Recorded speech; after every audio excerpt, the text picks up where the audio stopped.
तो दोस्तों स्वागत है आपका आपके अपने यूट्यूब चैनल अपनी कोपा क्लास में।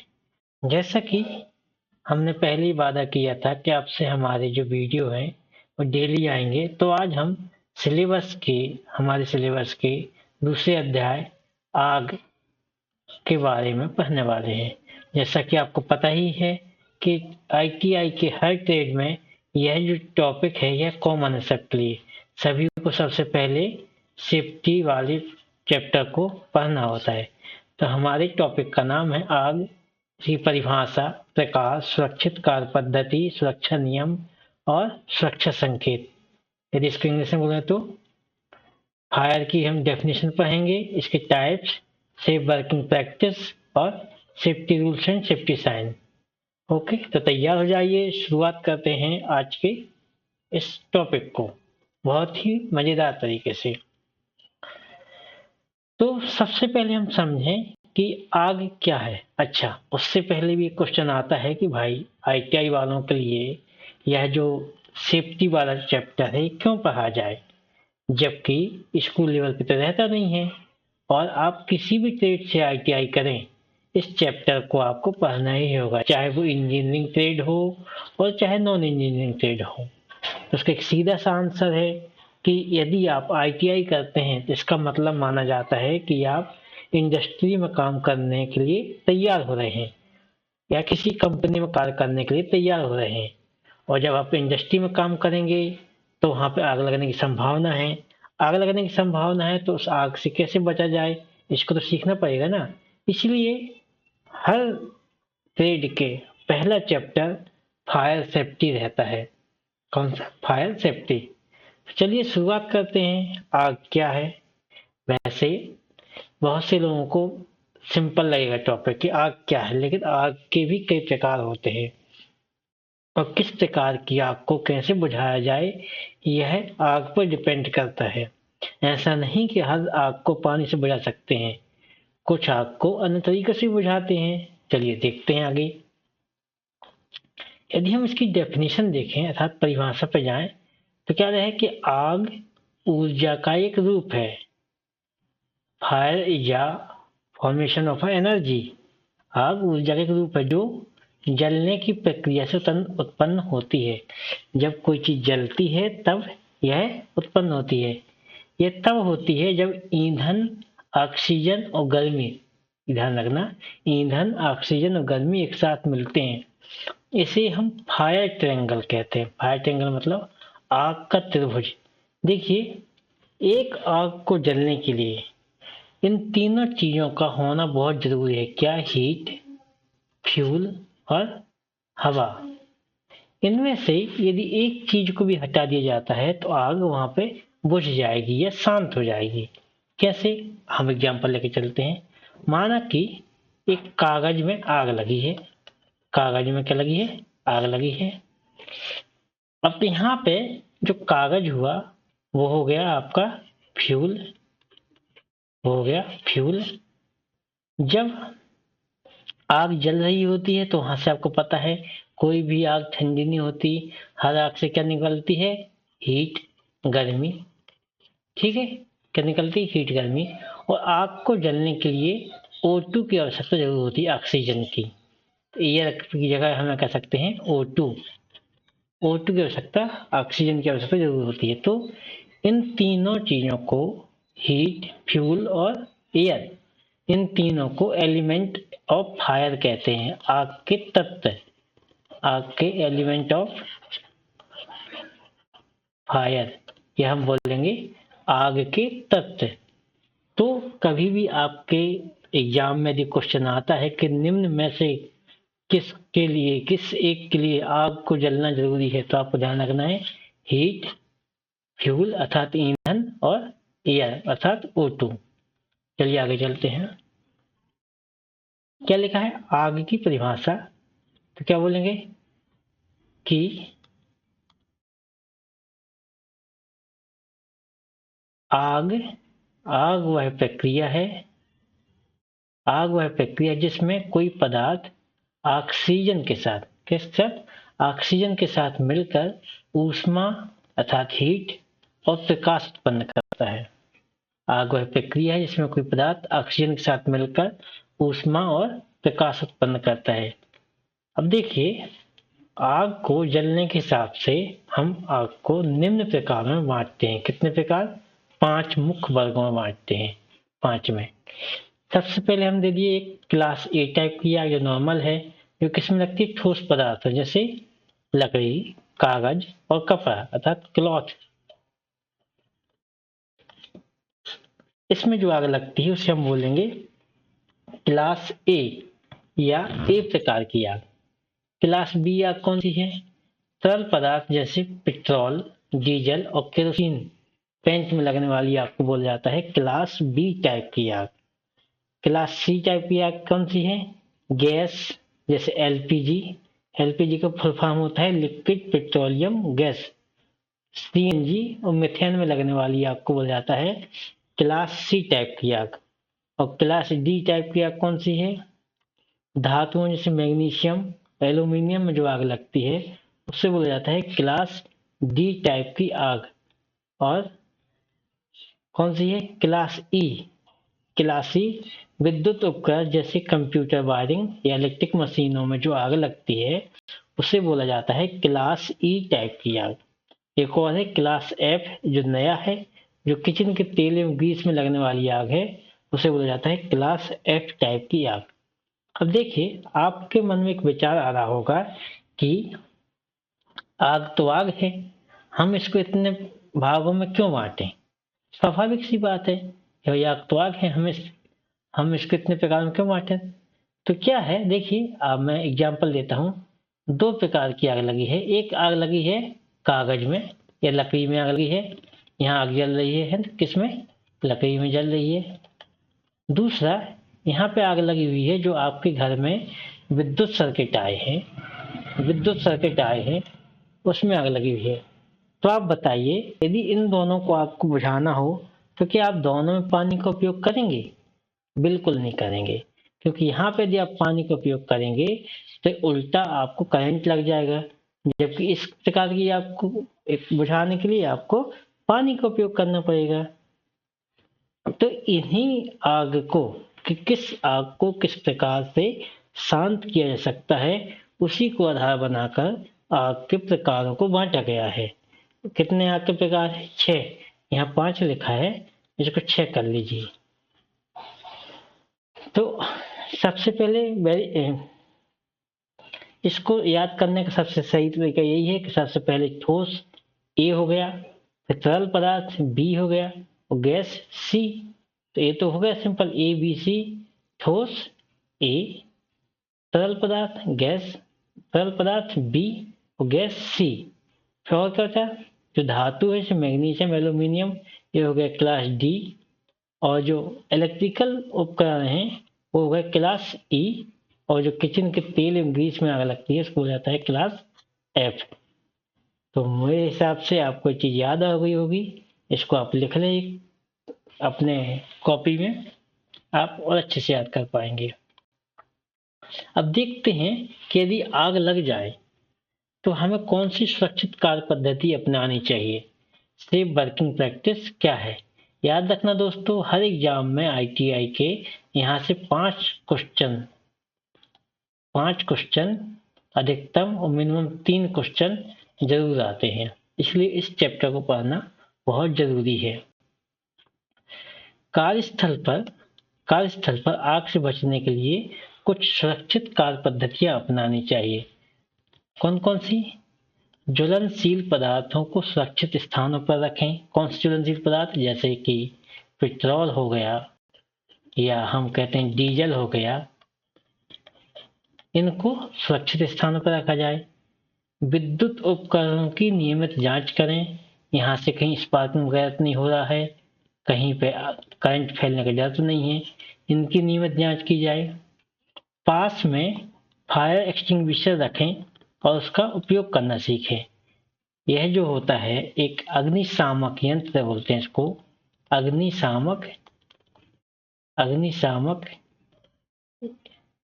यंत्र बोलते हैं, इसको अपने पास रखना चाहिए। और क्या है? धूम्रपान निषिद्ध क्षेत्रों में धूम्रपान ना करें। जहाँ पर धूम्रपान करने के लिए मना किया गया है वहाँ पर बिल्कुल भी धूम्रपान ना करें, वहाँ पर बिल्कुल भी धूम्रपान ना करें। साथ ही साथ आपातकालीन निकास इमरजेंसी एग्जिट हमेशा खाली रखें। यही कुछ बातें हैं जिसमें आप आग से बच सकते हैं या आग लगने पर इनको अपनानी चाहिए। अब सेफ्टी रूल्स क्या हैं? किसी कंपनी को सेफ्टी रूल्स क्या है? कार्यस्थल पर सुरक्षा के लिए निम्नलिखित नियमों का पालन करना चाहिए। कौन कौन से? सभी कर्मचारियों को सुरक्षा प्रशिक्षण देना, अर्थात यदि किसी कंडीशन में आग लग जाती है तब उस स्थिति में आपको क्या करना है। दूसरा, आपातकालीन अलार्म और फायर अलार्म की हमेशा जांच करना। अब ऐसा नहीं है कि कंपनी के किसी एक सेक्शन में आग लग गई है और दूसरे सेक्शन को पता ही नहीं चले, इसलिए फायर अलार्म की लगातार जांच करना। तीसरा, रसायनों और ईंधनों को उचित कंटेनर में रखना। जो फ्यूल है, जो ज्वलनशील पदार्थ है, उनको सेफली अच्छे से रखना। और क्या है? सभी सुरक्षा उपकरणों का नियमित रखरखाव करना। सुरक्षा उपकरण कौन से आएंगे इसमें? जैसे कि रेत भरी रहती है बाल्टी में आग बुझाने के लिए, पानी के टैंकर रहते हैं, और साथ ही साथ जो अग्निशामक यंत्र रहते हैं उनका नियमित रूप से रिफिल किया जाना अति आवश्यक है। एक चीज और कॉमन, समय समय पर मॉक ड्रिल या फायर ड्रिल करना। अब मॉक ड्रिल क्या होता है? हम एक ऐसी गतिविधि करते हैं कि माना सच में आग लगी हुई है, तब उस स्थिति में हम क्या करेंगे, उसको बोला जाता है मॉक ड्रिल या फायर ड्रिल। तो समय समय पर कंपनी में फायर ड्रिल का आयोजन किया जाना चाहिए। कंप्यूटर लैब में पानी की बोतलों का कंप्यूटर से दूर रखें। यदि आप लैब में काम कर रहे हैं तो जो आपकी वाटर बॉटल है या पानी की बोतल है उसको कंप्यूटर से दूर रखें। क्यों? क्योंकि पानी का रिसाव हो सकता है। रिसाव होगा तो चूंकि कंप्यूटर में वायर आए रहते हैं, इलेक्ट्रिकल वायर, तो उनसे आग लग सकती है। तो ये कुछ सेफ्टी रूल्स है जिन्हें आपको अपनाना चाहिए या किसी कंपनी को अपने कर्मचारियों को इसके संबंध में ट्रेनिंग प्रोवाइड करनी चाहिए। सुरक्षा संकेत, सेफ्टी साइन। किसी भी कंपनी या रोड में कुछ संकेत रहते हैं जिसको हम देख कर समझ सकते हैं कि यहाँ पर किस प्रकार का खतरा है या यहाँ पर क्या सावधानी बरती जानी है। देखिए, संकेत क्यों बनाए जाते हैं? संकेत क्यों बनाए जाते हैं? संकेतों से क्या है, एक नॉर्मल सी बात है कि एक ह्यूमन की, एक मानव की जो विजुअल पावर रहती है, देखने की पावर रहती है, वो ज्यादा रहती है, दिमाग उसको ज्यादा अच्छे से समझ पाता है। इसलिए जो मैसेज है उसको लिख के न करके एक साइन के रूप में, एक सुरक्षा चिन्ह के रूप में बताया जाता है। और सुरक्षा चिन्ह कौन कौन से हैं? सेफ्टी साइन प्रकार देखो, पहले निषेध संकेत या प्रोविजन साइन। इसका मतलब है, क्या होता है कि यह बताता है कौन सा कार्य नहीं करना चाहिए, जैसे कि नो स्मोकिंग। दूसरा, चेतावनी संकेत या वार्निंग साइन। यह संभावित खतरे की चेतावनी देते हैं। यह संकेत ऐसे होते हैं जो एक संभावित खतरा है उसकी पहले से ही चेतावनी देते हैं, जैसे कि फ्लेमेबल मटेरियल और हाई वोल्टेज। तीसरा है अनिवार्य संकेत, मैंडेटरी साइन। यह बताते हैं कौन सा कार्य करना आवश्यक है, यह जरूरी है, जैसे कि यदि आप कहीं काम कर रहे हैं तो wear helmet, use safety goggles. Number चौथा है आपातकालीन संकेत, इमरजेंसी साइन। आपातकालीन संकेत बताते हैं कि आपातकालीन स्थिति में आपको क्या करना है, जैसे कि यदि कहीं पर आग लग गई है तो उसका जो इमरजेंसी गेट रहता है वहां से आपको निकलना है। यहाँ पे हम साइन देखते हैं। जो साइन प्रोविजन वाले रहते हैं, मना करने वाले रहते हैं, कुछ वो इस प्रकार से रहेंगे। एक सर्किल रहेगा जो कि बीच से कटा रहेगा, और किस कलर में रहेगा? ये रहेगा रेड कलर में। ये रहेगा रेड कलर में, देखा ना, सर्किल विथ डायगोनल बार, जैसे कि नो स्मोकिंग, जैसे कि नो स्मोकिंग। दूसरा साइन है सर्किल का जो कि ब्लू है, यह है मैंडेटरी एक्शन, मतलब इनको आपको करना ही है। जैसे एग्जाम्पल बियर आई प्रोटेक्शन। मान के चलिए आप किसी केमिकल कंपनी में काम कर रहे हैं जहाँ पे केमिकल बनाए जा रहे हैं, तो वहाँ पे आपको गॉगल्स पहनने ही होंगे। ठीक है, तो ब्लू साइन क्या बताएगा सर्किल का? Mandatory action. यह है आपको अनिवार्य संकेत बताएंगे, यह आपको अनिवार्य संकेत बताएंगे, अनिवार्य, इनको आपको करना ही है। और कौन से हैं? इक्विलेटरल ट्रायंगल अर्थात वार्निंग साइन, चेतावनी चिन्ह, चेतावनी चिन्ह। ये क्या बताते हैं? ये आपको एक प्रकार की चेतावनी देते हैं, जैसे कि लिखा था 440 वोल्ट।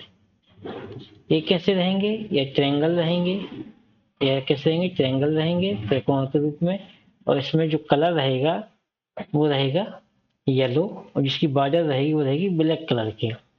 जैसे कि डेंजर फ्लेमेबल मटेरियल, मान के चलिए कोई ज्वलनशील पदार्थ रखा हुआ है, तो वहां पे इस प्रकार के साइन बने रहते हैं।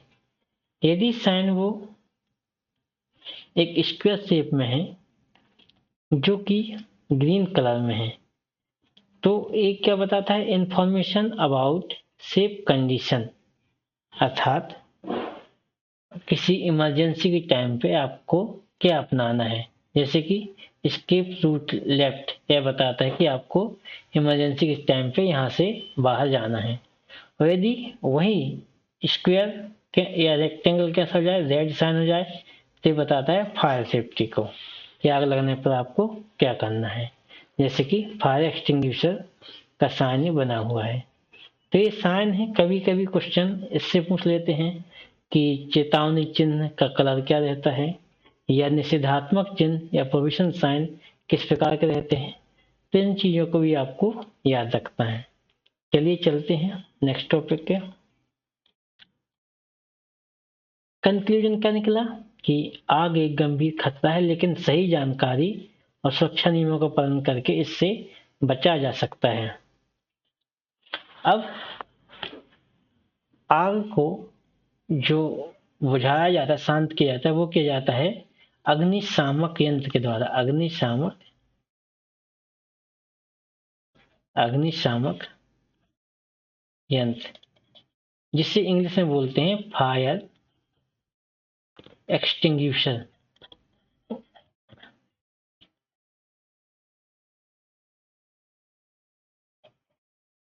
Fire extinguisher. यहाँ से आपके पेपर में एक क्वेश्चन, 1 से 3 क्वेश्चन 100% ही आते हैं। कहाँ से आते हैं मैं आगे बताऊंगा आपको। अब व्हाट इज फायर एक्सटिंग्विशर, अर्थात फायर एक्सटिंग्विशर क्या है? फायर एक्सटिंग्विशर एक आपातकालीन उपकरण है जिसका उपयोग आग बुझाने के लिए किया जाता है। यह एक बेलनाकार कंटेनर होता है जिसमें रसायन या गैस दबाव के साथ भरे रहते हैं, है ना। इसमें क्या हो सकता है? कोई केमिकल भी हो सकता है या फिर गैस भी हो सकती है। इसे खींचकर लक्ष्य पर निशाना लगाकर और दबाकर आग को नियंत्रित किया जाता है। अब देखिए, किसी भी आग को बुझाने के लिए या बंद करने के लिए उसके जो एलिमेंट हैं उनमें से किसी एक को हटाना होता है। जैसे मैं एग्जांपल बताता हूँ। जैसे माना कि आग लगी हुई है कागज में आग लगी हुई है, तो यदि इसमें आप पानी डाल देते हैं, इसमें आप क्या डाल देते हैं? पानी डाल देते हैं, तो इसका जो एलिमेंट था क्या? हीट। इसका एलिमेंट है हीट या ऊष्मा, इसको आपने हटा दिया, तो अब क्या बचा? अब बचा फ्यूल और O2। लेकिन इन दो से आग लग नहीं सकती क्योंकि आपने एक हटा दिया। यदि आप आग लगी हुई है उसमें से कुछ कागज हटा देते हैं, तो क्या बचेगी?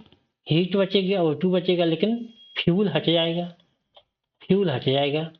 तो भी आग बंद हो जाएगी। मतलब आग को बंद करने के लिए जो हमारे पास 3 एलिमेंट है, ऑक्सीजन, गर्मी, ऊष्मा और फ्यूल या ईंधन, इन 3 में से किसी एक को हटाना पड़ेगा, तो आग स्वतः ही बंद हो जाएगी।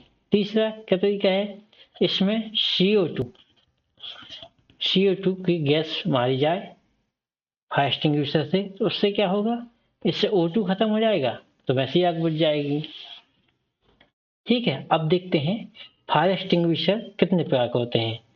पहला होता है वाटर फायर एक्सटिंग्विशर। इसमें इसके नाम से पता चलता है कि वाटर फायर एक्सटिंग्विशर मतलब इसमें पानी भरा हुआ है, वाटर भरी हुई है। किस प्रकार की? आपको केवल क्लास ए आग लकड़ी, कागज, कपड़ा के लिए उपयोग किया जाता है। मैंने बताया ही, यदि आप पानी डाल देंगे तो उससे आप ऊष्मा को हटा देंगे, ऊष्मा हट जाएगी तो आग स्वतः ही बंद हो जाएगी। क्वेश्चन आएगा कि कागज या लकड़ी में लगी आग को बुझाने के लिए किस एक्सटिंग्विशर का उपयोग किया जाता है? तो आंसर होना चाहिए आपका वाटर फायर एक्सटिंग्विशर। या क्वेश्चन ये हो जाता है कि एक गिलास की आग को बुझाने के लिए किसका उपयोग किया जाता है? तो आप बोलेंगे वाटर फायर एक्सटिंग्विशर। दूसरा है फोम फायर एक्सटिंग्विशर। इसका उपयोग क्लास ए और क्लास बी जैसे तरल पदार्थ, डीजल में लगी आग को बुझाने के लिए इसका उपयोग किया जाता है, फोम फायर एक्सटिंग्विशर। इसकी आगे मैंने एक टेबल ही बना दी है जिससे कि आपको याद करने को ज़्यादा आसान रहे। तीसरा है ड्राई पाउडर एक्सटिंग्विशर। इसका उपयोग क्लास ए, बी, सी और विद्युत में लगी आग को बुझाने के लिए, मतलब अधिकतर जगह पे आपको यही मिलेगा ड्राई पाउडर एक्सटिंग्विशर। क्योंकि क्या है, इसमें लगभग मल्टीपर्पज उपयोग होता है, तो आप किसी भी प्रकार की आग को बुझाने के लिए इसका उपयोग कर सकते हैं। इस पाउडर कौन सा रहता है? CO2 dry powder. देखिए आ गया CO2 fire extinguisher class B और क्लास ई। क्लास ई आग कौन सी है? इलेक्ट्रिकल आग को बुझाने के लिए किया जाता है। नंबर 5 है वेट केमिकल फायर एक्सटिंग्विशर। इसका उपयोग क्लास एफ कौन सी थी? खाना पकाने का तेल और ग्रीस में लगी आग को बुझाने के लिए उपयोग किया जाता है, वेट केमिकल फायर एक्सटिंग्विशर। अगला है विशेष ड्राई पाउडर फायर एक्सटिंग्विशर। देखिए इसका विशेष उपयोग है क्लास डी टाइप की आग। क्लास डी टाइप की आग कौन सी लगी है? धातुओं में लगी आग को बुझाने के लिए विशेष ड्राई पाउडर फायर एक्सटिंग्विशर का उपयोग किया जाता है। यहाँ पे देखिए मैंने चित्र बना दिया है फोटो के किस प्रकार का उपयोग कहाँ किया जाएगा। जैसे पाउडर वाला है तो उपयोग किया जाएगा लकड़ी में लगी आग को, ग्रीस ऑयल में लगी आग को, मैग्नीशियम में लगी आग को और इलेक्ट्रिकल पैनल में लगी आग को, लेकिन कुकिंग ऑयल में इसका उपयोग नहीं किया जाएगा। इसी प्रकार फोम वाला जो क्लास ए टाइप की आग है और क्लास ए ऑयल पेंट वगैरह लगी जो आग इसमें उपयोग किया जाएगा, बाकी में नहीं किया जाएगा। तो यह एक प्रकार की समराइज टाइप की टेबल है, जिसके यहाँ हम इस चीज को टेबल से भी समझते हैं। ठीक है, जो आग क्लास ए टाइप की है जो कि ठोस पदार्थ में लगी है और कौन सी है? लकड़ी, कागज, कपड़ा। और कौन सा जो अग्निशामक यंत्र उपयोग किया जाएगा वो वाटर, फोम या ड्राई पाउडर, इनका उपयोग आप कर सकते हैं। जो क्लास बी टाइप की आग है ये कौन सी है? पेट्रोल, डीजल, पेंट में लगी आग। इसमें उपयोग करेंगे आप फोम, CO2 या ड्राई पाउडर वाला fire extinguisher. Class C type की आग कौन सी है? LPG, CNG, methane. इसमें भी आप करेंगे ड्राई पाउडर। क्लास डी जो मैग्नीशियम और एल्यूमिनियम में आग लगती है उसके लिए आपको उपयोग करना पड़ेगा विशेष dry powder, metal powder fire extinguisher. और जो क्लास ई टाइप की आग है इस जो कि कंप्यूटर, वायरिंग या मशीनें या इलेक्ट्रिकल कंपोनेंट में लगती है उसके लिए यूज करेंगे आपका CO2 और ड्राई पाउडर फायर एक्सटिंग्विशर। यह एक समराइज टेबल है ना। और आगे क्या है? एक और आग जो बताया था मैंने क्लास एफ टाइप की आग जो कि तेल और ग्रीस में लगी आग कहलाती है, या किचन ऑयल या ग्रीस में लगी आग। इसको उपयोग किया जाएगा वेट केमिकल फायर एक्सटिंग्विशर। तो इस प्रकार से हमने आज जो पहला चैप्टर है हर ITI की ट्रेड का, कौन सा? फायर सेफ्टी इसका नाम दिया जाता है, आग से सुरक्षा। इसको हमने आज यहाँ पे कंप्लीट कर लिया। यह वीडियो आपको कैसा लगा है आप इसको जरूर बताइएगा कमेंट में। और यदि वीडियो पसंद आता है तो please like the video and share with your friend, ताकि वो भी इस चीज़ का फ़ायदा उठा सकें। और चैनल को ज़रूर सब्सक्राइब करें, चैनल को सब्सक्राइब करना नहीं भूलना है। चलिए फिर मिलते हैं अगले वीडियो में, तब तक के लिए थैंक यू, जय हिंद।